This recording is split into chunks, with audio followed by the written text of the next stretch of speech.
Hello everyone, welcome to vision study hub. और आज हम लोग डिस्कस करेंगे ट्रिग्नोमेट्रिक फंक्शंस में ट्रिग्नोमेट्रिक इक्वेशंस के बारे में। इसके पिछले वीडियोस में आप लोगों ने एक्सरसाइज 3.3 तक के सभी सॉल्यूशन और उसके बेसिस पे जो कॉन्सेप्ट्स थे उसको मैंने एक्सप्लेन किया था, तो आप सबको आई होप कि वो सारी बातें समझ में आई होंगी। अब हम लोग ट्रिग्नोमेट्रिक इक्वेशंस के बारे में यहाँ पे डिस्कस करेंगे। क्या है ट्रिग्नोमेट्रिक इक्वेशन, ट्रिग्नोमेट्रिक इक्वेशंस में किन कंडीशंस के बारे में हम लोग स्टडी करते हैं, ये सारी बातें हम लोग आज यहाँ पे डिस्कस करेंगे। तो बात करते हैं ट्रिग्नोमेट्रिक इक्वेशंस के बारे में। आपको जब एंगल के बारे में बताया था मैंने, क्लॉकवाइज और एंटी क्लॉकवाइज कंडीशन बताई थी मैंने। क्लॉकवाइज और एंटी क्लॉकवाइज जाता है तो क्या कंडीशन होती है, एंटी क्लॉक जाता है तो पॉजिटिव एंगल लेते हैं हम लोग, और क्लॉकवाइज जाता है तो नेगेटिव एंगल मेज़र करते हैं। तो उसके अकॉर्डिंग जब ये एक्सिस बनाया जाता है तो यहाँ पे first quadrant, second quadrant, third quadrant और फोर्थ क्वाड्रेंट शो करते हैं हम लोग। ये एक्स एक्सिस एक्स डैश, ये वाई डैश है, राइट। तो अगर एंगल की बात की जाती है तो एक अगर पॉइंट से हम रन करना शुरू करें एंटी क्लॉकवाइज, ये आपका एंटी क्लॉकवाइज है, राइट ना, यानी कि पॉजिटिव एंगल। तो आप ऐसे मूव करते करते फिर उस पॉइंट पर जब आते हैं तो आप 2 पाई एंगल घूम जाते हैं, क्योंकि ये 0 डिग्री रहता है। एक्स एक्सिस क्या होता है 0 डिग्री, फिर यहाँ पे आता है तो पाई अपॉन 2 हो जाता है यानी कि 90 डिग्री, फिर यहाँ आता है तो पाई हो जाता है यानी कि 180 डिग्री, फिर यहाँ पर 270 डिग्री यानी 2 पाई अपॉन 3, और फिर यहाँ पे 360 डिग्री यानी कि 2 पाई। रेडियन में कितना आता है 2 पाई हो जाता है। तो किसी एक पॉइंट से, ए पॉइंट से चलना शुरू किया हमने एक्स एक्सिस पर, और फिर उसी पॉइंट तक आने में 2 पाई हम क्या हो जाते हैं, राउंड घूम जाते हैं, उतना एंगल हम बनाते हैं। तो 1 रिवोल्यूशन करने में कितना एंगल फॉर्म होता है 2 पाई। ये कहानी आपको बताई गई है, ये सब बातें आप लोग जानते हैं। तो उसके अकॉर्डिंग अगर हम कोई एंगल लेते हैं एक्स आप कहीं भी ले सकते हैं, चाहे आप इधर एक्स ले या यहाँ एक्स ले या एक्स यहाँ ले या एक्स यहाँ भी ले। तो इस कंडीशन के अकॉर्डिंग आपको एक बात है कि x की वैल्यू कहाँ तक है, लिमिटेशन उसकी कहाँ तक है। तो ये बताया जाता है कि x जो है वो ग्रेटर होता है 0 डिग्री के, और इक्वल भी हो सकता है, और लेस देन होता है 2 पाई के। किसके लेस देन होता है 2 पाई के। ये कंडीशन याद रखिएगा। सेट बिल्डर की तरह मैंने लिखा है कि x की वैल्यू 0 डिग्री से ग्रेटर होती है और 0 डिग्री के इक्वल और 2 पाई से लेस देन होती है। और इसको हम कहते हैं प्रिंसिपल सॉल्यूशन। क्या कहते हैं, किसी एंगल का प्रिंसिपल सॉल्यूशन, उसको एक्सप्लेन करने का। ये प्रिंसिपल सॉल्यूशन बनता है प्रिंसिपल इक्वेशन के लिए। किसके लिए, प्रिंसिपल इक्वेशन के लिए। इसी के बेसिस पर सभी कंडीशन डन की जाती है। अब इसी प्रिंसिपल सॉल्यूशन में जहाँ पे n यूज हो, जहाँ पे n को यूज किया जाए यानी कि एक एंगल को, तो उसमें क्या कहा जाता है कि वो जनरल सॉल्यूशन है। अब ये n कैसे यूज होता है और ये जनरल सॉल्यूशन क्या है, पहला क्वेश्चन तो ये दिमाग में आता है। दिखाते हैं n क्या है और ये जनरल सॉल्यूशन कैसे फॉर्म करता है। अगर मैं बात करूं sin π/3, sin π/3 की वैल्यू कितनी होती है, sin π/3 मतलब 60 डिग्री, इसकी वैल्यू कितनी हो जाएगी √3/2। फिर अगर बात की जाए कि sin 2π/3 की वैल्यू कितनी होती है, sin 2π/3, इसको एक्सपेंड करेंगे तो हो जाएगा sin, और 2π/3 को एक्सपेंड करना तो हो जाएगा पाई माइनस π/3।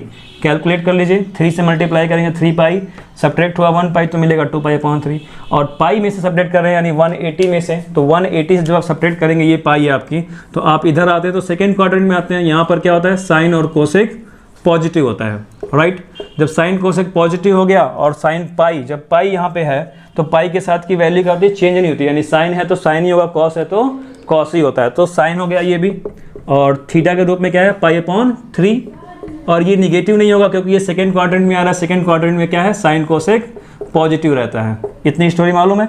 तो अब इसके अकॉर्डिंग आप कह सकते हैं कि sin π/3 की वैल्यू भी कितनी है √3/2, और sin 2π/3 की भी वैल्यू कितनी है √3/2, क्योंकि ये भी लास्ट में sin π/3 ही आ रहा है, यानी कि दोनों कंडीशंस में क्या है, ये इक्वल है।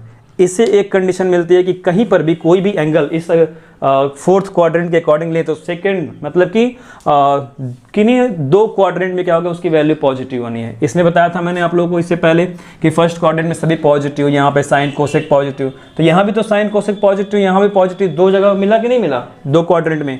वैसे यहाँ पे 10 और कॉट पॉजिटिव, तो 10 और कॉट यहाँ भी पॉजिटिव है, यहाँ भी पॉजिटिव है, 2 जगह पॉजिटिव मिल गए 2 क्वाड्रेंट में। कॉस और सेक फोर्थ क्वाड्रेंट में पॉजिटिव, तो कॉस और सेक यहाँ भी पॉजिटिव है, फर्स्ट में भी और फोर्थ में भी 2 जगह पॉजिटिव मिले। तो इसके अकॉर्डिंग ये कंक्लूजन मिल गया कि साइन पाई अपॉन 3 और साइन 2 पाई अपॉन 3 क्या है, पॉजिटिव है। तो दो जगह इस 4 क्वाड्रेंट में कहीं ना कहीं साइन कॉस या कोसेक या कॉसेक या टेन कॉट, कहीं दो क्वाड्रेंट्स में क्या होता है, पॉजिटिव होता है। तो उसके बाद भी एंगल तो बनते हैं ना, तो उसके बाद एंगल जो बनेंगे वो क्या होंगे, अब यहाँ से चलना शुरू कीजिए, एक राउंड लगा दिए, फिर दूसरा भी राउंड लगाएंगे, फिर तीसरा भी राउंड लगाएंगे। तो ये जितना राउंड लगाते हैं उसे हम काउंट करते हैं एन में। क्या काउंट करते हैं, एन में। बट उसकी वैल्यू आती कहाँ है, सेम उसी कंडीशन में जो आपको बताया जा रहा है कि पाई अपॉन 6, फिर पाई अपॉन 4, फिर पाई अपॉन 3, फिर पाई, इन्हीं कंडीशंस के अकॉर्डिंग, और एक साथ में 0 डिग्री, इन्हीं 5 कंडीशंस के अकॉर्डिंग जो है उसकी एंगल को मेजर किया जाता है, चाहे वो जितना भी राउंड लगा लें। अब उसके बेसिस पे क्या बनते हैं, थियरम्स बनते हैं। दो नहीं 3 थियरम्स बनेंगे, एक साइन के लिए, फिर दूसरा कॉस के लिए, और तीसरा टेन के लिए। तो 3 थियरम्स के बारे में हम लोग स्टडी करेंगे, और आपको यहाँ मैंने एक्सप्लेन कर ही दिया कि ये प्रिंसिपल सॉल्यूशन है, जितना n घूमेगा वो कितना है, जनरल सॉल्यूशन है। So students, pause the video and note it down. अब जो मैंने अभी कॉन्सेप्ट बताया उसके बेसिस पे थियरम्स बनेंगे साइन कॉस और टेन के, तो उस थियरम्स को यहाँ पे स्टडी करेंगे। थियरम को स्टडी करने से पहले कुछ बातें और कर लेते हैं कि जब साइन x इक्वल 0 होता है तब यहाँ पर x जो है इम्प्लीज करता है x इक्वल n पाई पर, और यहाँ n क्या है, बिलोंग करता है कैपिटल Z से, यानी कि n की वैल्यू क्या होगी, 0। n की वैल्यू जब 0 तो x की वैल्यू भी क्या आएगी, 0। ये पूरा क्या हो जाएगा, 0, यानी कि साइन x पूरा 0, तो ये 0 हो गया। फिर उसी के अकॉर्डिंग कॉस x इक्वल 0, तो यहाँ पर x की वैल्यू जो आती है वो आती है 2n+1 पाई अपॉन 2 पे, और यहाँ भी n बिलोंग करता है कैपिटल Z पे। ये इतनी बात याद रखिएगा कि x की वैल्यू जो डिसाइड की जाती है, यहाँ पे x की वैल्यू वो डिसाइड की जाती है 2n+1 पाई अपॉन 2, इसके अकॉर्डिंग। बात समझ में आ रही है, यहाँ n की वैल्यू 1 तो इसके अकॉर्डिंग 0, n की वैल्यू 2 तो उसके अकॉर्डिंग वैल्यू बदलती रहती है। तो इसी के अकॉर्डिंग जो है हम रिवॉल्व करते हैं ऐसे, और एंगल का फॉर्मेशन होता है। x की वैल्यू कहीं पर भी ली जा सकती है, इसके अकॉर्डिंग डिसाइड किया जाता है। ये दो कंडीशन, अब इनके अकॉर्डिंग जो है ट्रिग्नोमेट्रिक इक्वेशन हम यहाँ पे फॉर्म करेंगे, साइन के लिए, कॉस के लिए और टेन के लिए। तो पहले बात करते हैं थ्योरम 1 में, यानी साइन के लिए। तो यहाँ पे कंडीशन दी गई कि for any real number x and y, x और y कोई भी रियल नंबर हो सकता है, यानी कि वही एंगल का काम करेगा। एक पॉइंट लिया जाएगा उसको x एक्सिस पे या y एक्सिस पे, तो sine x equal sine y है, और ये इम्प्लीज करता है, यानी कि ये सिचुएट करता है x equal n pi plus -1 power n into y, और यहाँ पे n बिलोंग करता है कैपिटल Z से। इसी बात को हमें देखना है, तो प्रूफ में दिखाते हैं sine x equal sine y, यानी कि sine x minus sine y equal 0, sine x minus sine y, यानी sine x minus sine y का फॉर्मूला यहाँ पर हम पुट करेंगे।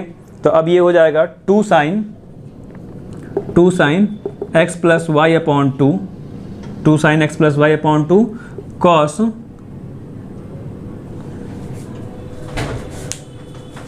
ये क्या हो गया, तो ये हो जाएगा 2 cos x plus y upon 2 sine x minus y upon 2 equal 0। तो ये 2 क्या हो जाएगा, तो 0, फिनिश। यानी कि cos x by x plus y upon 2 ये एक कंडीशन है, और sine x minus y upon 2 ये एक कंडीशन है। तो हम दिखाएंगे कि cos x plus y upon 2 equal 0 और sine x minus y upon 2 equal 0। तो इसके according condition x plus y upon 2 equal 2n+1 pi upon 2 हो जाएगा, राइट। फिर ये condition sine x minus y by 2, तो ये हो जाएगा x minus y by 2 equal n pi, done है। अब इसको जरा देखिए, इन दोनों बातों को देखते हैं। ये 2 से 2 क्या हो जाएगा यहाँ पे कैंसिल, क्योंकि ये x प्लस वाई अपॉन 2 ये भी एंगल है, ध्यान दीजिएगा ये भी एंगल है, और ये जो हम ले रहे हैं पाई अपॉन 2 के साथ ये 2n+1 ये भी क्या है, एंगल है। तो 2 से 2 कैंसिल, तो मिला कितना में x plus y equal 2n+1 pi, और यहाँ पर x minus y upon 2 equal n pi. तो ये हो गया आपका x इक्वल, इस कंडीशन के अकॉर्डिंग जाएंगे तो ये हो जाएगा x equal 2n+1 x pi minus y, और दूसरी कंडीशन इसकी x minus y equal 2n pi, तो ये हो जाएगा x equal 2n pi plus y, ये माइनस वाई उधर जाएगा तो प्लस वाई हो जाएगा। ये एक इक्वेशन 2, और ये दूसरा इक्वेशन। तो इसको कैसे लिखेंगे, तो ये हो जाएगा कुछ इस तरह से x इक्वल 2n+1, और ये हो गया आपका पाई, और इस माइनस वाई को हम लिखेंगे प्लस माइनस 1 का power 2n+1 into y, 2n+1 into i, क्योंकि 2n+1 रहेगा तभी ये -1 का जो पावर आप रख रहे हैं तो इसकी वैल्यू माइनस ही आएगी, हमेशा माइनस में आएगी। तो ये माइनस का प्लस से मल्टीप्लाई करेंगे तो ये माइनस हो जाएगा। तो यहाँ पे y माइनस दिखा ही रहा है, उसी को मैं यहाँ पे कुछ इस फॉर्म में राइट कर रहा हूँ। और ये हो गया इक्वेशन 2, x इक्वल 2n+π+y, इसको इक्वेशन 1। तो 2 इक्वेशन 1 एंड 2, इक्वेशन 1 एंड 2 के अकॉर्डिंग जब कंक्लूजन मिलेगा तो वो हो जाएगा x इक्वल हो जाएगा ये 2n π+-1 का power 2n into y, where n belongs to capital Z। और जब n belongs to capital Z, यहाँ पे हम n को 2 ले रहे हैं और यहाँ भी -1 का पावर 2n है, तो इसको अगर आप कंक्लूड करेंगे तो ये हो जाएगा आपका x इक्वल n π +-1 का पावर n इंटू वाई। ये आपका बन जाएगा एक ट्रिग्नोमेट्रिक इक्वेशन। किसके लिए? साइन के लिए, जहाँ पे x और y बिलोंग करते हैं sine x equal sine y से। हेयर यहाँ पे n बिलोंग करता है कैपिटल Z से। Z क्या है? Z is the set of integers. किसका सेट है? इंटीजर्स का, जिसमें आप पॉजिटिव और निगेटिव दोनों इंटीजर्स लिख सकते हैं विथ जीरो। किसके साथ? जीरो के साथ। तो ये कंडीशन हो गई आपकी थ्योरम 1 की। इतनी बातें आप लोगों को समझ में आ गई, थ्योरम 1। अब इसी के बेसिस पे थ्योरम 2 को मैं एक्सप्लेन करने वाला हूं। So students, pause the video and note it down. तो अब बात करेंगे थ्योरम 2 के बारे में। यहाँ पे दिया है cos x equal cos y, यानी कि ये हो जाएगा cos x equal cos y। फिर cos y को इधर लेकर आते हैं तो ये हो जाएगा cos x minus cos y equal 0।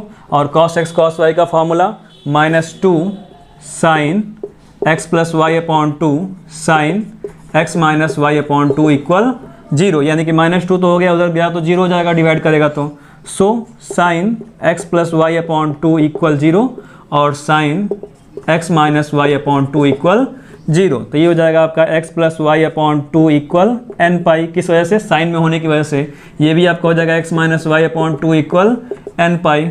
ठीक, क्रॉस मल्टीप्लाई कर देंगे तो ये हो जाएगा x plus y equal 2n pi. ये उधर गया तो x इक्वल 2n पाई। तो ये हो गया x equal 2n pi minus y. इस प्लस वाई को उधर ले गया तो माइनस वाई, इक्वेशन नंबर 1। और इस कंडीशन के अकॉर्डिंग हो जाएगा आपका x equal 2n pi plus y, equation number 2। तो यहाँ हम बात करेंगे 2, इक्वेशन 1 एंड 2, इक्वेशन 1 एंड 2, 1 और 2 के अकॉर्डिंग x इक्वल लिख सकते हैं 2n pi plus minus Y. जो यही क्या करना था, हमें प्रूव करना था कि इम्प्लीज करता है, उसी के अकॉर्डिंग डिसाइड होता है थ्योरम 2 के अकॉर्डिंग। और यही हमारा बनता है ट्रिग्नोमेट्रिक इक्वेशन cos के लिए। किसके टर्म में? cos के टर्म में। ये cos x equal cos y, जहाँ पे x और y पॉइंट्स हैं, x एक्सिस पे और y एक्सिस पे, और यहाँ पे n बिलोंग करता है कैपिटल Z से। तो ये हो गया x equal 2n pi plus minus y. यहाँ पे मैंने सेकंड इक्वेशन में प्लस दिखाया था, फर्स्ट इक्वेशन में निगेटिव दिखाया था उसको। तो इसके अकॉर्डिंग थ्योरम नंबर 2। अब बात करेंगे हम 10 के बारे में। 10 जो थर्ड नंबर इक्वेशन बनेगा ट्रिग्नोमेट्रिक इक्वेशन में, उसके बारे में बात करेंगे। तो उससे पहले आप लोग इसको नोट डाउन कर लीजिए। अब बात करते हैं 10 वाले थ्योरम के बारे में, इसके इक्वेशंस के बारे में। यहाँ पे दिया है कि if x and y are not odd multiples of pi upon 2, pi upon 2 के ऑड मल्टीपल्स नहीं है। ऑड का मतलब कि 2n प्लस 1, ऐसा नहीं है, ठीक है। देन 10x इक्वल 10y, ये इंप्लीज करेगा किससे? x equal n pi plus y से, where n belongs to capital Z, जहाँ पे n किससे बिलोंग करता है? कैपिटल Z से बिलोंग करता है। तो यहाँ पे दिया हुआ है इसके प्रूफ में। अब इसको शो करते हैं। 10x इक्वल 10y, यानी कि ये 10y इधर आएगा तो ये हो जाएगा 10x माइनस 10y इक्वल 0। तो 10x और 10y को एक्सप्लेन करेंगे तो हो जाएगा sine x upon cos x minus sine y upon cos y equal 0। तो इस कंडीशन के अकॉर्डिंग इसको कंक्लूड करेंगे तो नीचे हो जाएगा cos x cos y equal, और इधर हो जाएगा साइन x और ये cos y उसे मल्टीप्लाई करेगा cos y minus cos x sine y, right है। तो ऊपर किसका फॉर्मूला बन गया? Sine x minus y upon cos x cos y equal 0। ये उधर गया तो 0 हो गया, यानी कि sine x minus y equal 0। तो x minus y equal n pi, x minus y equal कितना मिला? n pi. तो माइनस वाई उधर जाएगा तो ये हो जाएगा x equal n pi plus y, यही हमारा क्या है, ट्रिग्नोमेट्रिक इक्वेशन है। और इसी को हमें क्या करना था, प्रूव करना था, where n belongs to capital Z, जहाँ पे n किससे बिलोंग करता है, कैपिटल Z से। तो इन्हीं 3 इक्वेशंस के थ्रू हम जनरल सॉल्यूशन को शो करते हैं ट्रिग्नोमेट्रिक इक्वेशंस के किसी भी कंडीशन में। किसी भी कंडीशन क्या, साइन कॉस और टेन के बारे में ही है, और टेन के बारे में साइन और कॉस, इन तीनों के बारे में 3 थ्योरम्स हैं और 3 इसके सॉल्यूशन बनते हैं, जनरल सॉल्यूशन, उसको हम ट्रिग्नोमेट्रिक इक्वेशंस के रूप में शो करते हैं। और इसी के बेस पर एक्सरसाइज में क्वेश्चन भी दिए, हमें उसी को सॉल्व करना होगा। So students, pause the video and note it down.